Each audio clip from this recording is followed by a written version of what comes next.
ఇది మీ పద్ధతి నా పద్ధతి ప్రకారం చేసింది, ఇది మా పద్ధతి ప్రకారం. చాలా తేడా ఉంది చూడండి. కాడ కూడా ప్రతిదీ ఇక్కడ ఇలాగా నల్లి ఎక్కువ ఇబ్బంది పెట్టేసింది, నాకేసింది. చూడండి ఇందులో ఎంత ఎంత ఉంది కాడ కూడా. అంటే రెసిస్టెన్స్ పవర్ అనేది కూడా చెట్టు పెరుగుతుంది. చెట్టు రెసిస్టెన్స్ పవర్ పెరగడం ఏంటంటే ఈల్డ్ మీద ఇంపాక్ట్ పడట్లేదు. సందీప్ గారు సార్, మీరు మాకు డిఫరెన్స్ చూపెట్టారండి. అవును సార్, ట్రీటెడ్లో కంట్రోల్లో ఏం తేడా ఉంది దగ్గర నుంచి చూపెట్టారు. చాలా చాలా థ్యాంక్స్. మీకు ప్యాకేజింగ్ అనేది ఎట్లా ఉంది? విజయవాడ ప్యాకేజింగ్ చెల్లి మీద ఎట్లా ఉంది? మీ ఇచ్చే ప్యాకేజీ చాలా బాగుందండి. ఎందుకంటే మాకు కూడా రైతులకు ఒకటి నేను చెప్పాల్సింది ఏంటంటే నెంబర్ ఆఫ్ స్ప్రేయింగ్స్ కూడా తగ్గుతున్నాయండి వాడడం వల్ల. న్యూట్రియన్స్ పదే కూడా రైతులు ఇది వాడడం వల్ల పదే యూజ్ చేయాల్సిన అవసరం కూడా లేదు. విజయశ్రీ ఇప్పిస్ వాడడం వల్ల న్యూట్రియన్స్ మీ ఇచ్చే ప్యాకేజీ 20 days ఒకసారి కొడితే చాలు. మీకు ఆల్రెడీ చూపిస్తున్నాను, అయిపోయింది. ఆ విధంగా ఉంది. ఇక్కడ కూడా చూపిస్తున్నాను. ఇంకా నేను స్ప్రే చేస్తూనే ఉన్నాను న్యూట్రియన్స్.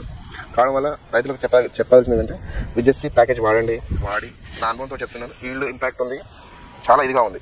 అసలు ఒక విధంగా కాదు, ఒక 70% అనేది దీని చాలా తేడా ఉంది.